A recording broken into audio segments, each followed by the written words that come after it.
Mi nombre es Robinson Álvarez. En este video hablaré sobre el ciclo ovárico y el ciclo endometrial.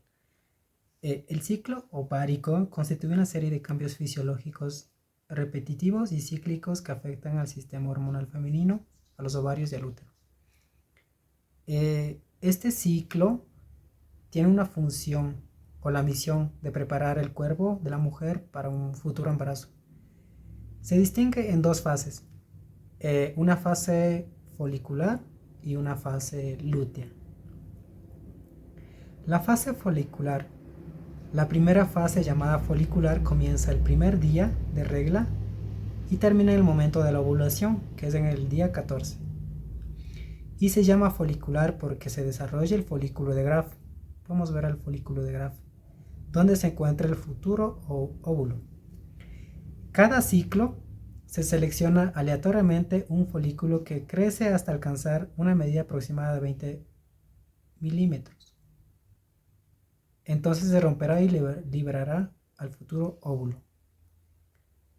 Durante esta fase folicular, que es del 1 al 14, se producen cambios en la cavidad uterina, en la mucosa endometrial, para prepararse para la posible implantación de un embarazo. Luego encontramos la fase de ovulación, que es en el día 14. La ovulación es el proceso de emisión del óvulo tras la formación del folículo ovárico. Luego encontramos la fase lútea. Después de la ovulación comienza la fase lútea, o también conocido del cuerpo amarillo. Dice, una glándula que aparece en el ovario después de la ovulación, que dura hasta que se implante el posible embarazo o hasta que se produzca la menstruación y se inicie el ciclo. En esta segunda parte, del 14 al 28 en adelante, esta segunda parte del ciclo del útero se prepara para la posibilidad de un embarazo, acumulándose sustancias nutritivas y habiendo cada vez más vasos sanguíneos. Volvemos a hablar de la fase folicular. En el primer día del ciclo, la acción de la hormona liberadora gonadotropina se estimula la hipófisis, secretando la FSH que actúa en los ovarios, comenzando la maduración de los folículos. Los folículos, a su vez, en este proceso de maduración, generan estrógenos a partir de su capa de la granulosa. Vamos a ver las dos hormonas. La FSH presenta un pico en su concentración previo a la ovulación que produce el crecimiento de las células de la granulosa, que a su vez producen estrógenos, que podemos ver en la parte de acá las hormonas.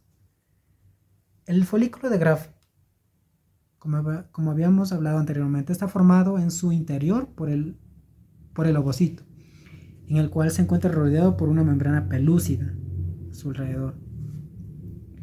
Por fuera de ella, rodeado el ovocito, se encuentra una acumulación de células granulosas que hacen relieve hacia el antro, su capa interna, o se denomina corona radiada.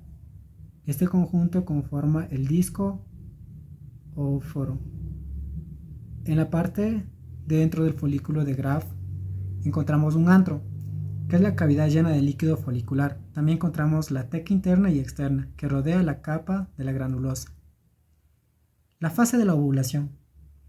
Dice, la alta concentración de estrógenos en sangre desencadena un aumento súbito de la liberación de la hormona hipofisiaria, la LH, que produce la liberación de un ovocito secundario de un solo folículo maduro, desencadenando la ovulación. Se produce en el día 14 del ciclo. Como podemos ver, el día 14 del ciclo. Ahora hablamos de la fase lútea. Otra vez volvemos a hablar de la fase lútea. Tras la liberación, el resto de las células del folículo se quedan formando el cuerpo lúteo o amarillo, cuya principal función es la de producir progesterona, para mantener el endometrio en las mejores condiciones para la anidación del cigoto. En el caso de que no hubiera fecundación, el cuerpo lúteo pasa a ser una cicatriz y a llamarse cuerpo albicans. El ciclo ovárico, aparte de lo mencionado anteriormente, encontramos tres fases. Del día 3 al día 7 encontramos la fase menstrual. Del día 7 al día 14 encontramos la fase proliferativa. Y del día 15 hacia el día 28 encontramos la fase secretora. Hablamos de la fase menstrual. Es el desprendimiento de la capa, como podemos ver acá en la imagen, es el desprendimiento de la capa funcional con hemorragia, debido al súbito descenso de progesterona y estrógenos. Cuando no ocurre gestación, las arterias helicoidales colapsan, ocasionando isquemia y necrosis de dicha cara. Puede ocurrir entre 3 a 7 días, lo mencionado anteriormente. Ahora podemos hablar de la fase proliferativa, que es del día 7 al día 14. El endometrio crece y se desarrolla gracias a la acción de los estrógenos producidos por los folículos de maduración y produce crecimiento de las glándulas y aumento del tejido conectivo vascular, del 7 al 14.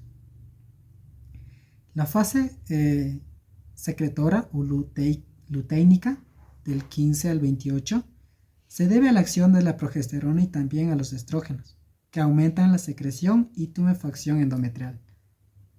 Esto sería todo. Gracias.